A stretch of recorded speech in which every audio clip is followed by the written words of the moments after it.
Y si vamos a hablar del apaciguamiento, no está nada mal que leamos este último informe de Sir Neville Henderson, y quiero empezar por él, porque Neville Henderson era nada más ni nada menos que el embajador inglés en Berlín, en Alemania, los 2 últimos años antes del inicio de la guerra. Él estuvo en Alemania desde el año 37 hasta el año 39, que tiene que salir por pies en septiembre, cuando se declara la guerra a los países y lo expulsan, ¿eh? Y en su informe... sí, ese libro es un clásico porque además te das cuenta la cantidad de torpezas que realizan las potencias occidentales y muy especialmente los ingleses. De eso vamos a hablar hoy. Hoy vamos a hablar del apaciguamiento y muy especialmente de la política inglesa de apaciguamiento y de los gravísimos errores que cometieron. También es verdad que, como siempre, os lo digo siempre, jugamos con ventaja, ¿eh? Analizar la historia desde el futuro, todos jugamos sabiendo cómo termina el partido de fútbol. Y entonces es muy sencillo decir, hombre, ¿cómo hiciste esto? Bueno, la realidad es que en el contexto de la época, y esto también lo quiero contextualizar hoy, el apaciguamiento tenía algún sentido. Probablemente más sentido del que nos podamos imaginar. Mirar lo que dice, y voy a leer literal lo que dice Henderson en su último informe, ya declarada la guerra. Ojo, no es que esté a punto de empezar, ya declarada. Dice, párrafo 5. Sería inútil negar los grandes éxitos del hombre que devolvió a la nación alemana su propio respeto y su disciplinado orden. Los métodos tiránicos que fueron empleados dentro de la propia Alemania para obtener este resultado fueron detestables, pero eran su competencia. Muchas de las reformas sociales de Hitler, a despecho de su desprecio completo por la libertad individual de pensamiento, palabra u obra, fueron hechas con arreglo a métodos democráticos enormemente avanzados. Esto lo está diciendo el embajador inglés en Reino Unido, empezada ya la guerra. Repito, porque es que a mí me ha dejado a cuadros cuando lo he vuelto a ver, ¿no? Muchas de estas obras fueron hechas con arreglo a métodos democráticos enormemente avanzados. Y sigue, por si no tenemos suficiente. El movimiento Fuerza por la Alegría, que era del Ministerio de Trabajo, el cuidado de la capacitación física de la nación y sobre todo la organización de los campos de trabajo, una idea que en cierta ocasión me dijo Herr Hitler la había tomado de Bulgaria, son ejemplos típicos de una dictadura benévola. Atención, estamos hablando 20 de septiembre de 1939. No puede ignorarse la influencia del nazismo con sus gritos de guerra tan atractivos sobre una juventud que no había llegado a su completo discernimiento. Bien, aquí está acertado. Gran parte de su legislación, en este respecto, sobrevivirá en un mundo más nuevo y mejor, en el que el asombroso poder de organización de Alemania y las grandes aportaciones que ha hecho en el pasado a las ciencias, a la música, a la literatura y a los más altos designios de civilización y humanidad, jugarán otra vez una parte importante. Bueno, y no sigo porque por no hacerlo muy largo, pero he querido empezar así un poco a trapo, porque me parece, primero, es un documento, es una fuente primaria. Esto no es leído un párrafo en un libro, es su último informe, ya estando Inglaterra en guerra con Alemania. Y es un retrato vivísimo de lo que supuso el apaciguamiento. Ni siquiera iniciada la guerra,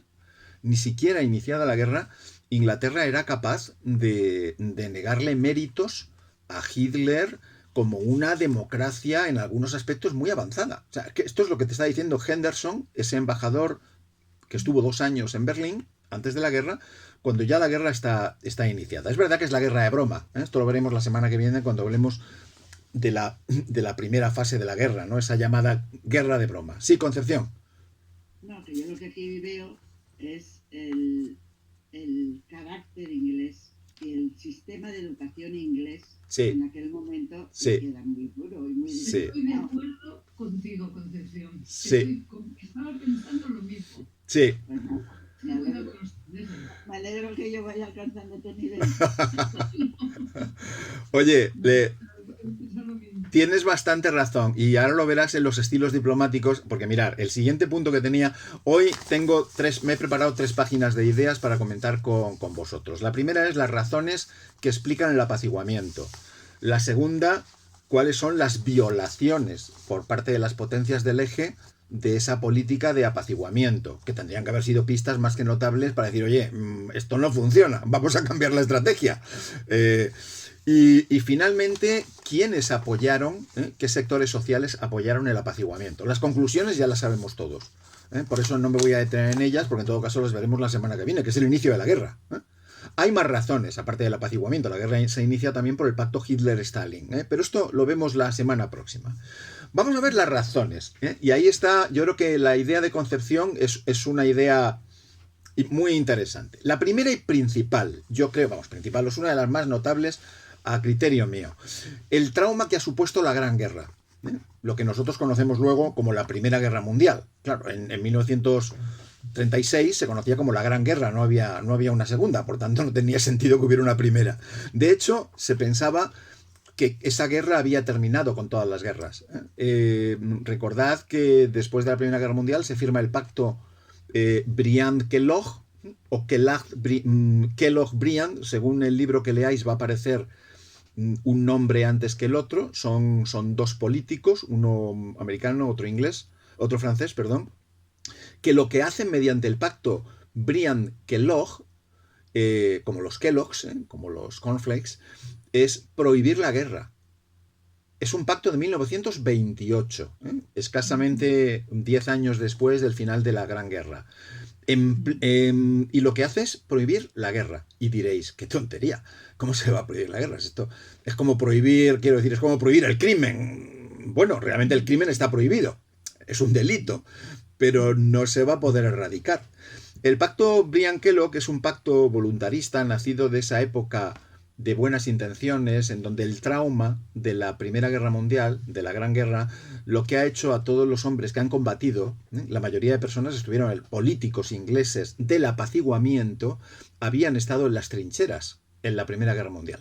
Y sabían lo que era Verdún, sabían lo que era el barro, sabían lo que era estar en una trinchera, que te cayera un obús y que quedaran sepultados 200 soldados vivos, ¿no? Bajo 20 toneladas de tierra revuelta, ¿no?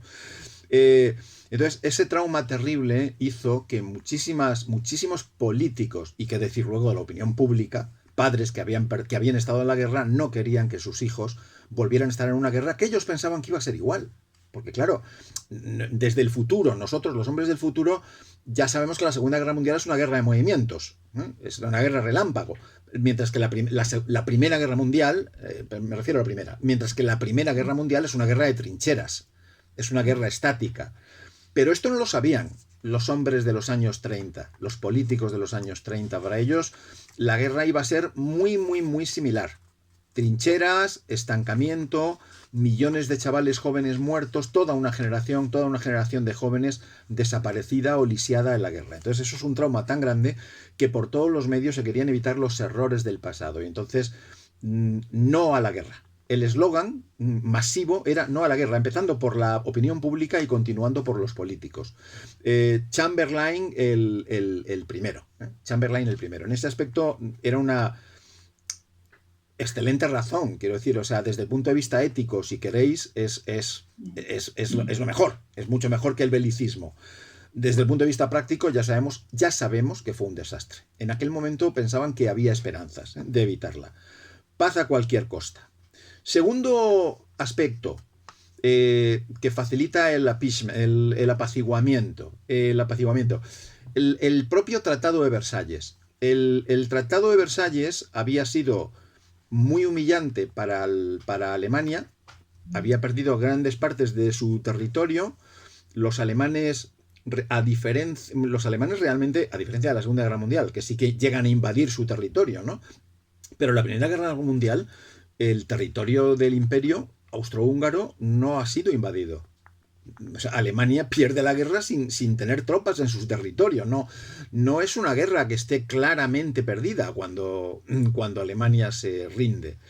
Le tocan, las indemnizaciones de guerra son muy altas, el Tratado de Versalles es muy duro, pierden territorios, se desmilitariza la Renania, pierden Alsacia y Lorena, grandes partes del territorio. Y eso supone una doble moneda con dos caras. La cara alemana, ya sabéis que fue una de las principales razones que alimentó el nacionalismo alemán y posteriormente el nacionalsocialismo, el nazismo, con la famosa mitología de la puñalada por la espalda, de la que creo que ya hablé cuando estuvimos abordando la sincronización.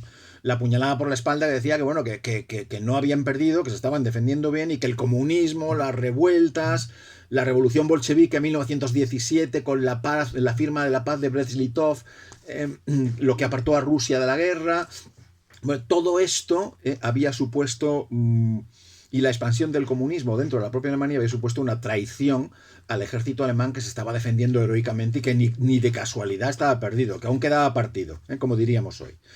Eso en una cara, pero la otra cara de la moneda de este Tratado de Versalles es que fuera de Alemania también se percibía que el Tratado de Versalles había sido demasiado duro y que los alemanes tenían derecho, años después de haber terminado la guerra, ya no en caliente, no en el año 19, no en el año 20, pero ya en el año 24, año 25, había un movimiento, es decir, social en la propia Inglaterra, tienen derecho a reconstruir su vida, a ser un país autónomo y a ser una potencia que han sido cultural, ideológica, lingüística, artística, musical, tienen todo el derecho del mundo a seguir siendo esa potencia que ha sido siempre.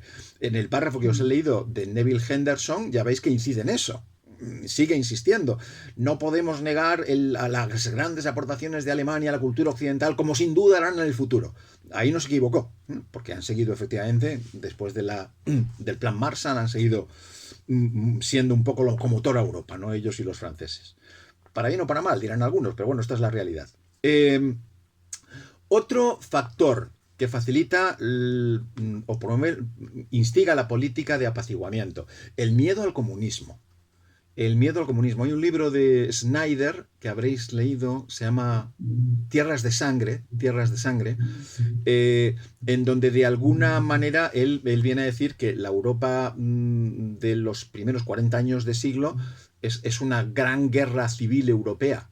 Él tiende a no hablar de Primera Guerra Mundial, Segunda Guerra Mundial, porque dice, es que realmente desde el 14, por no decir desde 1905, que empiezan las primeras revueltas en Rusia, Europa es una auténtica guerra civil entre europeos constante, desde 1905 a 1945. Por eso él lo llama Tierras de Sangre, porque todas las zonas de combate están en lo que hoy en día conocemos como Centro Europa.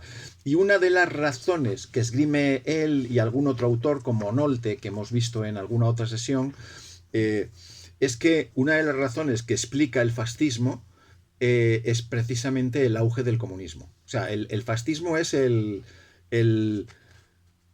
la otra cara del comunismo. Es la acción-reacción. Hay comunismo, surge el fascismo como tapón, como dique frente a la expansión del comunismo. Precisamente ese miedo al comunismo que tienen los ingleses, especialmente los líderes conservadores, empezando por Churchill, que es como sabéis, lo veremos la semana próxima mejor, es el gran, para mí es el gran héroe de la Segunda Guerra Mundial. Sin Churchill, bueno, es hacer política ficción, pero yo creo que la historia sería totalmente diferente. La historia del siglo XX y, por supuesto, la actual. Si Churchill se rinde o firma una paz, que lo veremos la semana próxima, Alemania ha ganado la guerra, porque no hubiera tenido un segundo frente, porque hubiera podido invadir Rusia con tranquilidad, etc. Bueno, esto es política ficción, por tanto, se puede especular lo que queramos, pero ese miedo al comunismo, que pasa por frases del estilo de mejor Hitler que el comunismo, frases reales de la época que circulaban en la prensa, en los medios, entre los políticos, sobre todo los políticos conservadores, no dando así el Partido Laborista, hace que, por ejemplo, cuando Lord Halifax viaja a Berlín en 1937, vuelve a Berlín encantado, pero bueno, porque no tengo que insistir en Henderson. Vuelve encantado de Berlín diciendo que grandes avances, que qué gran país y sobre todo que han controlado muy bien el comunismo. En 1937, recordad, si vais a sesiones anteriores, cuando hablamos de sincronización y de la erradicación y la prohibición de los partidos comunistas socialdemócratas, que se hace en el año 33-34, pues esto a Halifax le parece estupendo.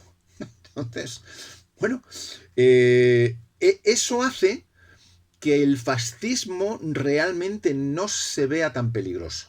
Sobre todo si es un fascismo, esto hay que entenderlo también en el contexto de la época, Hablo del nazifascismo, estoy pensando sobre todo en el nazismo alemán, no en el fascismo italiano, que desde luego es muchísimo más suave, ¿eh? Y no tiene ese componente racial que sí tiene el alemán.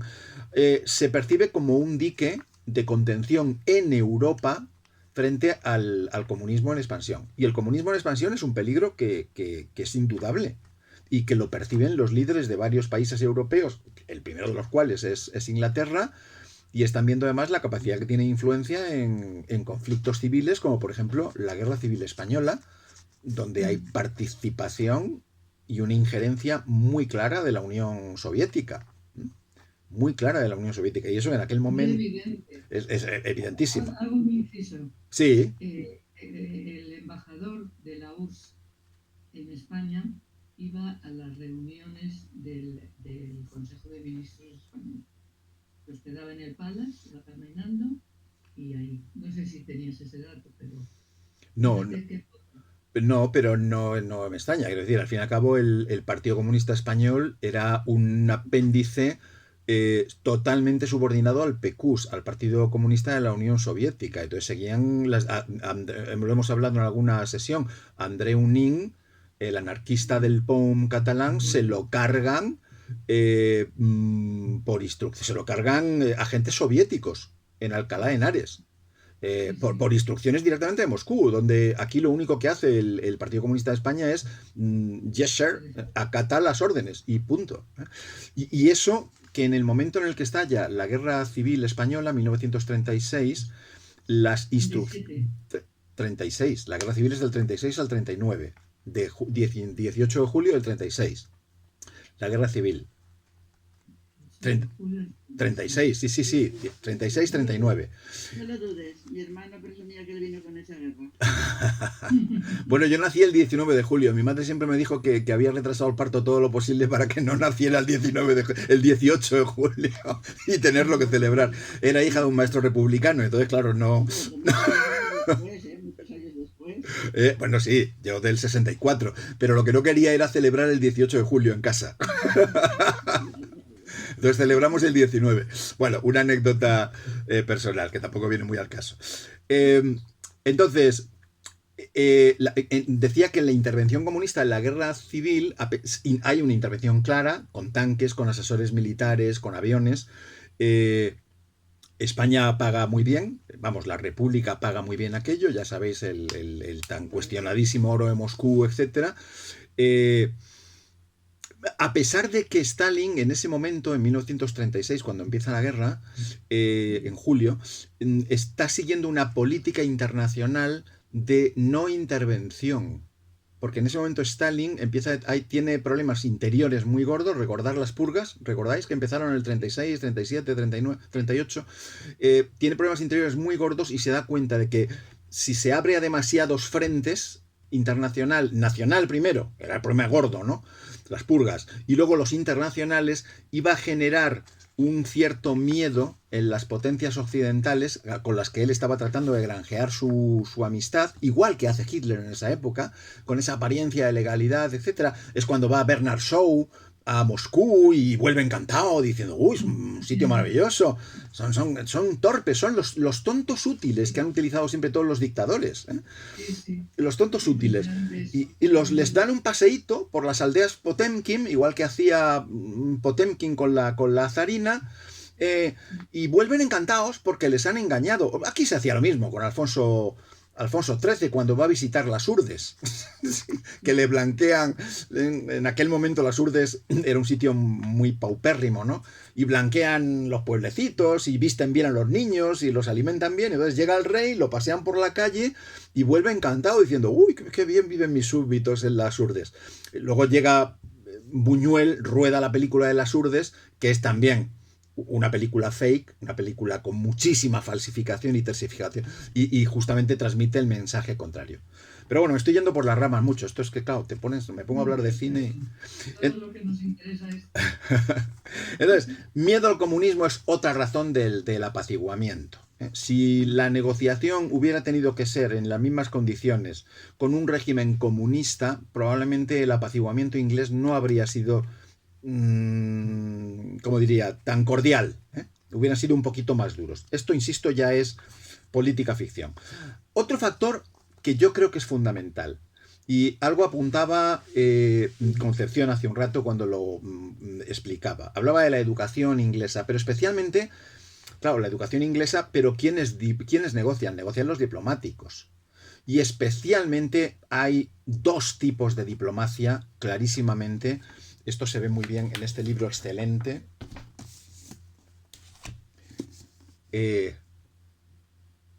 No sé si lo leéis bien, pero bueno, tenéis la foto en el documento que os he mandado. Se llama Europa entre bastidores, del Tratado de Versalles al juicio de Nuremberg. Este libro, el valor de este libro es el autor. Mirar, Paul Smith. ¿Quién es Paul Smith? Paul Smith es el intérprete de Hitler. El intérprete. Este hombre no era político, era intérprete. Pero estuvo en todas, absolutamente en todas las negociaciones previas al inicio de la Segunda Guerra Mundial. Incluso luego los juicios de Nuremberg, porque su oficio era ser traductor, y entonces es el que estuvo en Hendaya, porque evidentemente Franco no hablaba alemán y Hitler no hablaba español, se tenían que entender de alguna manera. Ahí estaba Paul Smith, por medio. Y por eso se llama Europa entre bastidores, porque él es testigo de todas las negociaciones de políticos, de diplomáticos, de unos, de otros, tal. Entonces, hay un elemento, un común denominador, y es que son los dos estilos de diplomacia. Está la diplomacia clásica, enarbolada por Inglaterra y por Francia, los Chamberlain, los Henderson, tíos elegantes con esa educación inglesa que apuntaba Concepción y Mercedes, ¿no? Tan clasista, el respeto, el gentleman agreement, el pacto entre caballeros, la palabra dada se respeta, gente que le da valor a los tratados y a los papeles y a los documentos escritos, y luego está la diplomacia que yo llamo pérfida, la diplomacia pérfida, que es la de Hitler, y es la de los tiranos, es la de Hitler y es la de Stalin, es la de Stalin. Son diplomacias que no tienen ningún inconveniente en pactar, por ejemplo, comunistas con nazis, lo vemos la semana que viene cuando hablemos de la primera parte de la guerra, y sobre todo no tienen ningún problema en estar negociando y firmando un pacto, como fue el pacto de Múnich, que saben que 6 meses después lo van a violar de una manera escandalosa, y que en el momento de firmar el pacto ya están preparando a las tropas para invadir los Sudetes checos. Va a ocurrir 6 meses después. Pero Chamberlain no, porque la diplomacia clásica británica es el pacto, si se firma, se respeta. Craso error. Porque lo que estaba consiguiendo Hitler negociando estos pactos y soltando un discurso de bla, bla, bla, de paz, de amor y concordia, en el fondo era ganar tiempo para pegar el mazazo en cuanto estuviera preparado para ello, que fue muy poco tiempo después. Fue 1 año después, empieza la guerra, ¿no? Hasta entre el 19 y el 37, el apaciguamiento, desde el punto de vista de la diplomacia, era el tipo de política que se consideraba más respetable. Esto hay que tenerlo en cuenta también. Los hombres del futuro no nos parece tan respetable, pero en 1936-37 era el tipo de política respetable, como hoy en día lo es hablar de sostenibilidad y de lucha contra el cambio climático. Es muy difícil que te encuentres en el ámbito de las empresas, por ejemplo, que es donde me muevo yo, a gente que tenga ya un discurso anticambio climático, antisostenibilidad. Algunos lo irán con más convencidos, otros menos, pero la tendencia de moda es sostenibilidad, energías renovables, tal. Luego ya hay discursos que podrás compartir más, pero esa es la tendencia.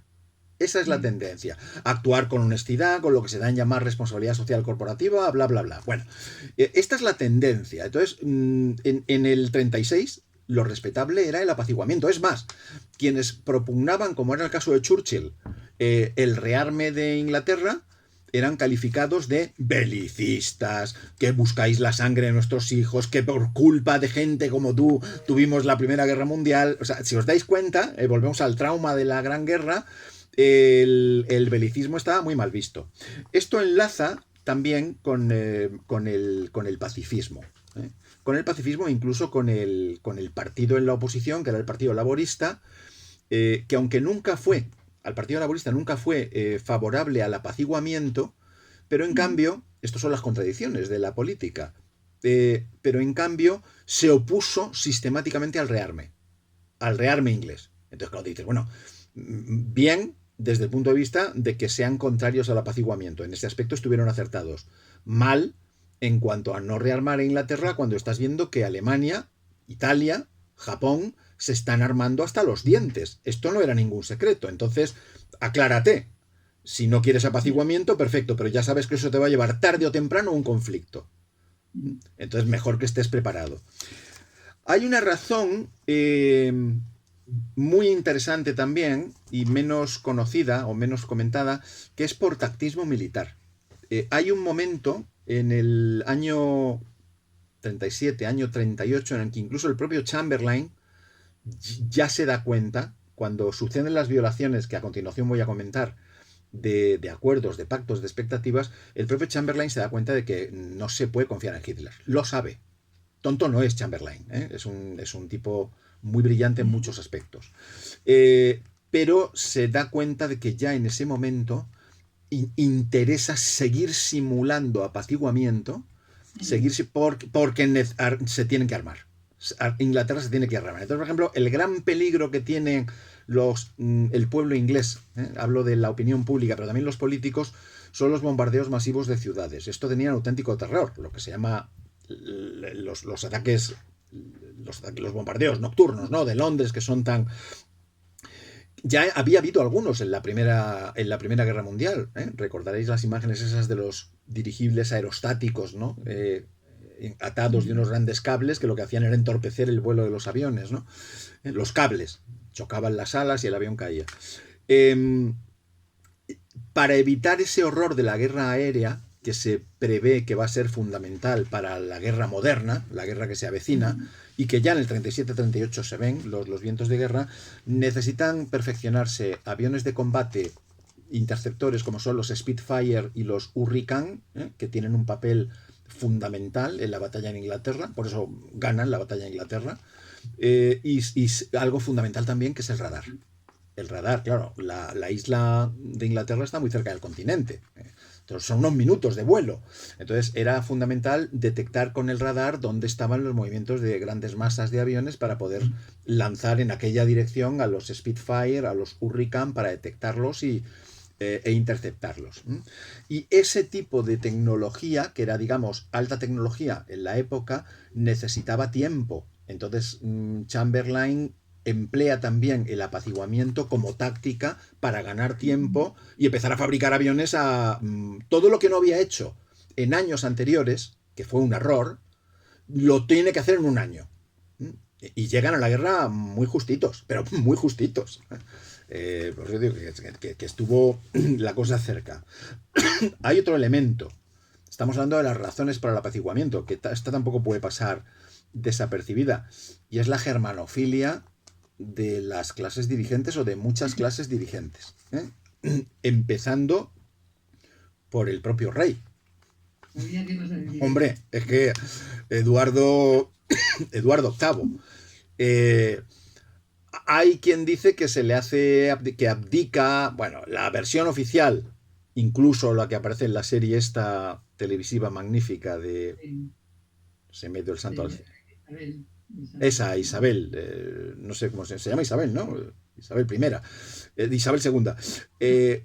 Incluso en esta serie, que es magnífica, la ambientación histórica y la revisión histórica, pero bueno, la razón que dan es la oficial, y es que el rey abdica porque se ha casado con una divorciada, y entonces Wallis Simpson, y entonces como está divorciada y al mismo tiempo él es el jefe de la iglesia anglicana, o sea, es el papa de los ingleses que no admiten el divorcio, pues como el papa va a casarse con una mujer divorciada, no, y tiene que abdicar.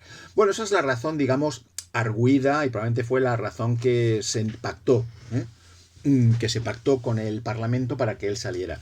Pero probablemente la razón de fondo es la enorme germanofilia de Eduardo VIII. Tenía enormes simpatías por Alemania. Había estado muchas veces en Alemania, en Karin Hall, en la finca de caza de Goering, invitado por Hitler en Berchtesgaden, les habían recibido a puerta del rey y él estaba encantado de tratar con los alemanes.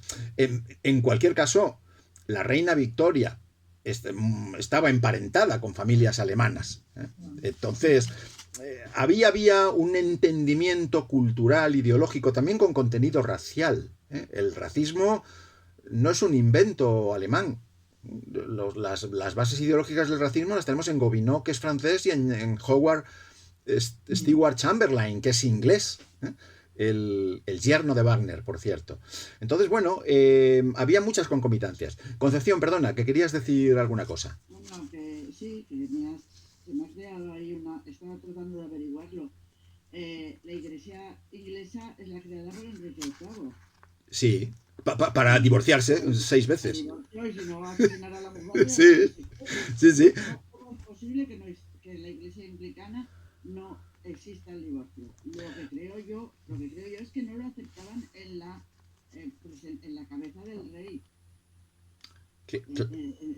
En un ser tan representativo de una, digamos, fidelidad y pureza y entereza de sus principios. Sí, claro, el divorcio sí existe en la iglesia anglicana, sí existe, como en la católica existe la nulidad, que es algo parecido al divorcio, ¿no? Es la destrucción total del vínculo, ¿no? Siempre que se den unas causas, que contempla claramente el derecho canónico, el bonum proli, bonum fidei. Y en la anglicana pasa lo mismo, el divorcio se acepta bajo determinadas circunstancias. Para un rey no, eso no es aceptable. Para un rey no es aceptable. Pero es que ha sido muy rotundo decir que no aceptaba la iglesia el divorcio. No, en la cabeza de la iglesia, o sea, en el equivalente a nuestro papa. Ellos... En la figura de eso es.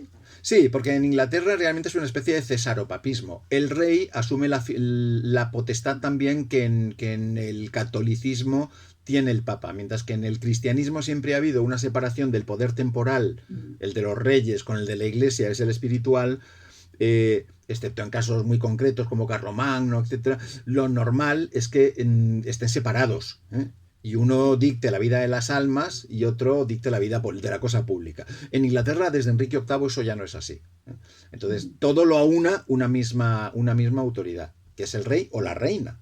En este momento es el rey y hasta hace poco ha sido Isabel II. Eso es.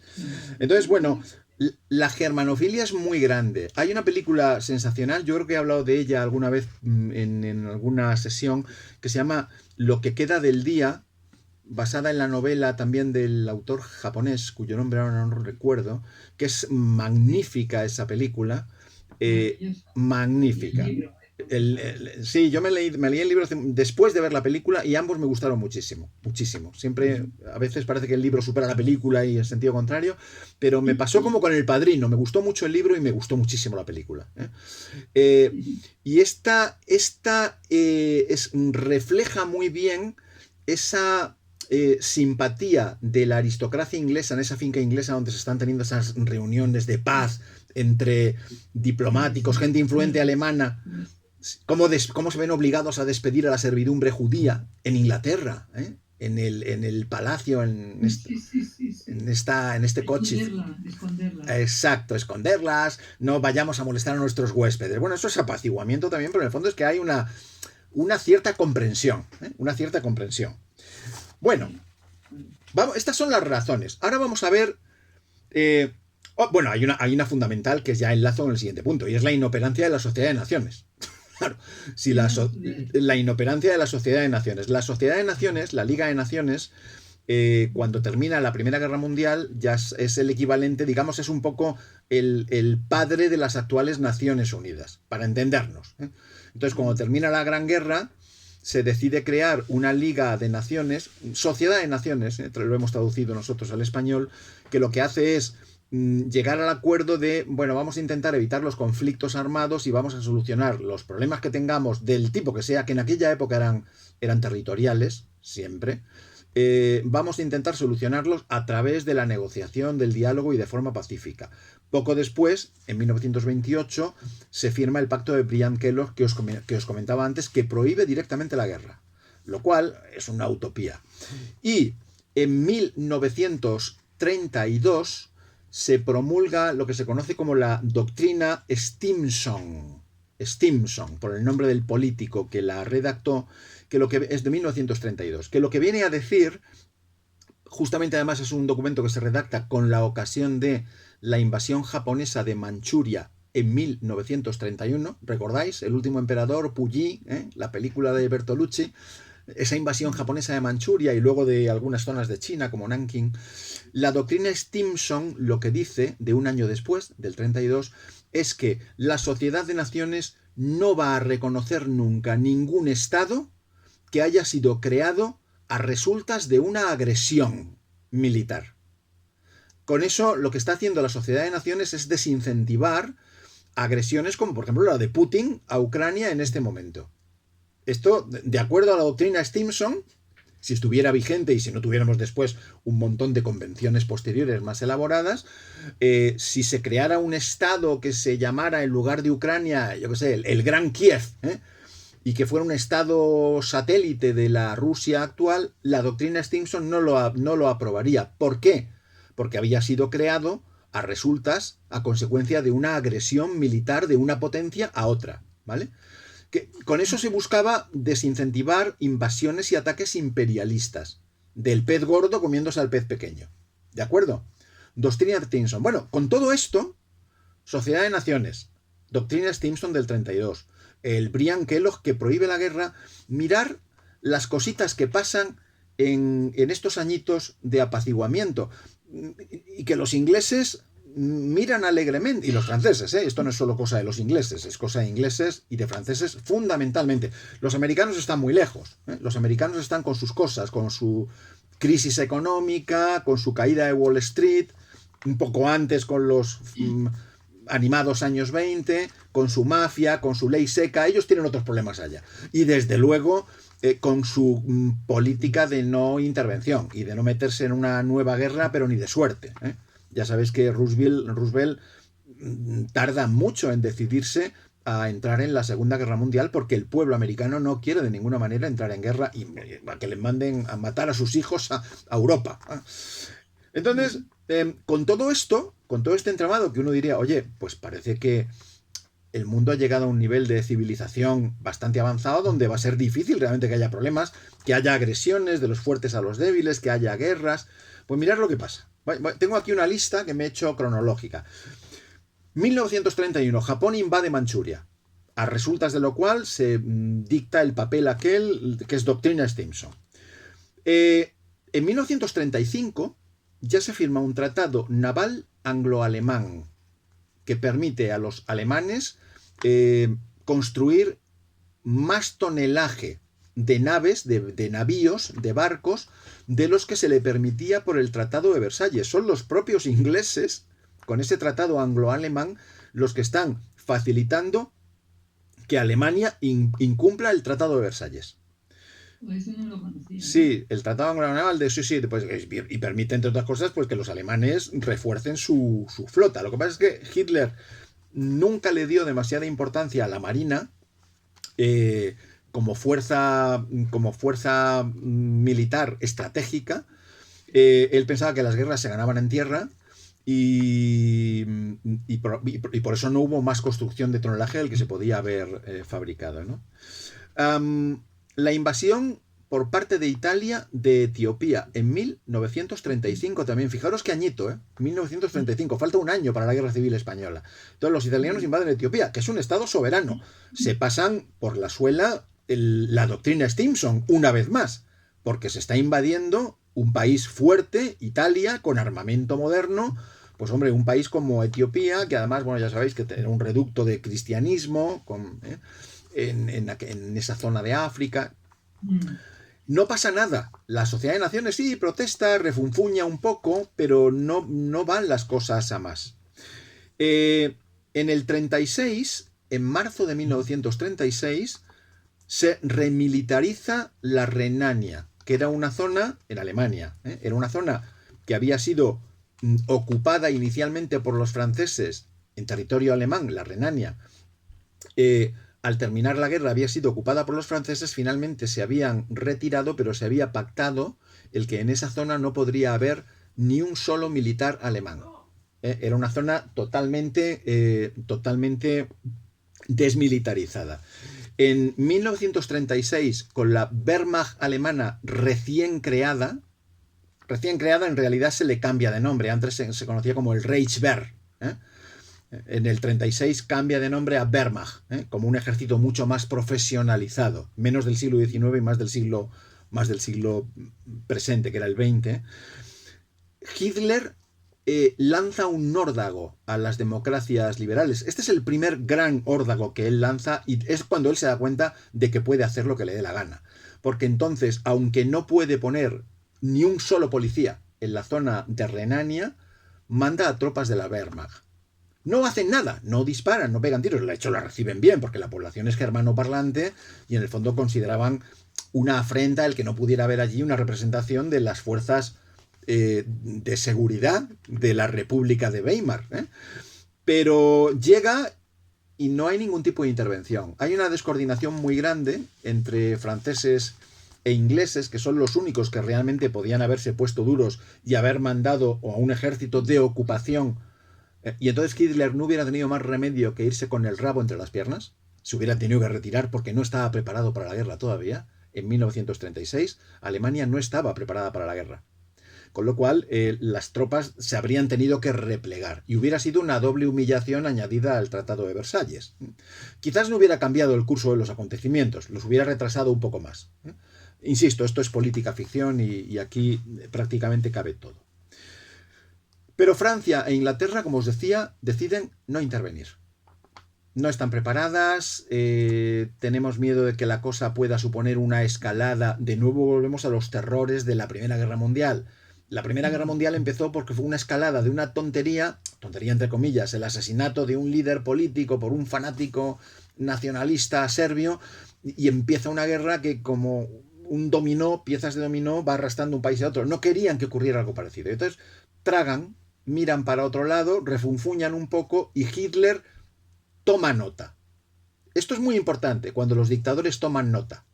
Toman nota y dice, fenomenal. Y a partir de ahí viene lo que ya sabemos. Bueno, empieza la guerra civil. En ese mismo año, la ocupación de Renania es en marzo. La guerra civil española empieza en julio del 36. En la guerra civil, ya sabéis que Inglaterra y Francia deciden firmar el Tratado de No Intervención. Quiere decir, no mandan directamente tropas para ayudar al ejército de la República, que hubiera sido, digamos, el ejército legítimamente establecido, frente al golpe de Estado de un dictador que en aquel momento tenía muchas similitudes con los fascismos europeos, especialmente con el italiano. Es la época en la que Franco tiene la tentación más fascista. Realmente el franquismo, lo hemos visto en el primer curso, no es un régimen fascista, es un régimen autoritario. Pero sí que hay un momento que tiene una cierta tentación fascista y desde luego la vestimenta, el saludo, una parte de la iconografía es muy parecida. Pero eso pertenece a los de los Falange, exacto. La Falange que al final fue desmontada por Franco, e incluso hubo algún ejecutado de la Falange, ¿no? Porque no lo soportaba. Quiero decir, el que estuvieran juntos José Antonio y Franco enterrados en el Valle de los Caídos, a los falangistas Pata Negra les tocaba un pie, porque decían, pero si es que Franco se cargó la idea, el falangismo era un nacional sindicalismo. Bueno, esto... entonces, en Inglaterra y Francia no intervienen, sí, mandan las brigadas internacionales, ese grupo idealista de gente de perfiles muy diversos, desde académicos que se aburrían en Oxford y que querían una experiencia vital intensa, hasta desarrapados y desempleados en los Estados Unidos que no tenían dónde caerse muertos y decían, viajo, conozco mundo y tengo un plato de comida caliente. Ahí era un gamero, y luego muchísima gente, porcentajes altísimos, brigadistas internacionales que provenían efectivamente del comunismo, del Comintern y del comunismo internacional. Exacto. Sí, es que venían con una capa. Eso es. Pero eran. Eso es. De verdad ser comunistas. Hombre, totalmente. Ahí tiene los Orwell. Eso me interesa mucho. Ya sabéis que a mí sobre la guerra civil. Sí. Lo que pasa es que es un tema que está tan contaminado hoy en día a nivel de sesgos y de ideologías políticas, que hablar de estos temas te metes en un campo de minas. Bueno, después de la Guerra Civil Española, en donde ya comentaba que Inglaterra y Francia participan de puntillas, De hecho, en las propias memorias de la Segunda Guerra Mundial de Churchill, en el volumen primero, el otro día lo comentábamos, porque me parece que tenemos tú y yo la misma edición de colección Mercedes. Heredado de mi padre. Eso es. Pues en el primer volumen, Churchill, cuando habla de la guerra civil española, su descripción de la República es muy negativa. ¿Por qué? Porque Churchill odia tanto el nazismo como el comunismo. Y entonces se da cuenta que la República Española no es en absoluto un régimen de libertades que se pretende vender. Entonces de ahí también que, a ver, que se maten entre ellos. Mejor lo intervenimos. Poco después, marzo de 1938, el mes de marzo le encanta a Hitler para sus barrabasadas, como estáis viendo, es el famoso Anschluss, que en alemán significa la anexión de Austria. Esto es algo que van trabajando a muy largo plazo. La anexión es en el 38, pero los nazis la están planeando desde los años 20. Años 20, antes de llegar al poder. Crean delegaciones del Partido Nacional Socialista Austríaco. Lo crean en Austria. Empiezan a contaminar la educación de los jóvenes, como hacen luego en Alemania cuando llegan al poder. Con ideas nacionalistas extremas, con el objetivo de que al final Austria habla alemán, ha sido parte del Imperio Austrohúngaro, tiene que unirse al Gran Reich, no podemos estar hermanos separados, bla, bla, bla. Esto mismo, vuelvo a Neville Henderson. Es que no os he querido leer el párrafo porque era muy largo, pero prácticamente te lo está justificando. Te está diciendo que algunos de los planteamientos territoriales alemanes no habla expresamente de Austria, pero se está refiriendo a Austria. Eran razonables, eran comprensibles, y si los hubiera llevado a cabo de una manera menos violenta y respetando las reglas del consenso internacional, probablemente hubiera conseguido los mismos objetivos de una manera civilizada. Esto es lo que dice Henderson. Ya ha empezado la guerra. Entonces, hay una cierta simpatía que no pueden obviar. Claro, el Anschluss en realidad es una anexión en donde cuando entran las tropas de Hitler no pegan un solo tiro y los austríacos les reciben con flores. Esta es la realidad. Les reciben, han tenido una política de 10 años, hasta llegar a ese momento de casi 10 años en donde, muy inteligente, el canciller austríaco Schuschnigg ha sido muy débil, lo han coaccionado, se le ha ido de las manos y los nazis al final han tomado las calles. Igual que hicieron en Alemania. Y entonces, bueno, pues eso al final tomas las calles, consigues los medios, cooptas, sincronizas muchas instituciones sociales de la sociedad austríaca. El antisemitismo en Austria era muy notable porque había una población judía muy alta, en ciudades como Viena, como Linz, y bueno, pues era un caldo de cultivo relativamente fácil.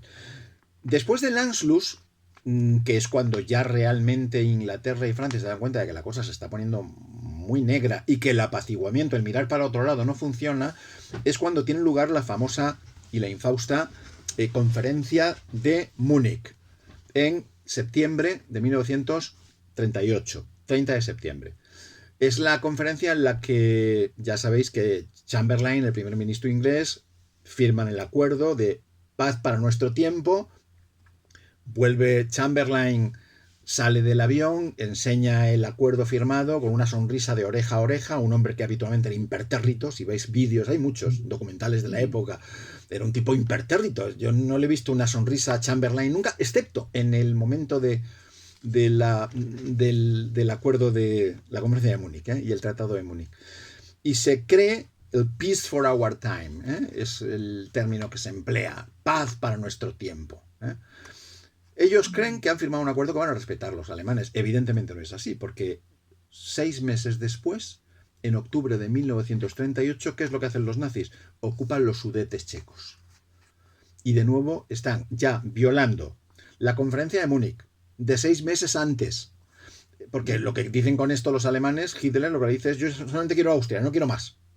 No quiero más. Ya con Austria me quedo tranquilo. El león queda saciado. Y Chamberlain se lo cree. Bueno, 6 meses después al león le entra el retortijón otra vez y le apetece pegarle un bocado a Chequia. Se queda con los Sudetes.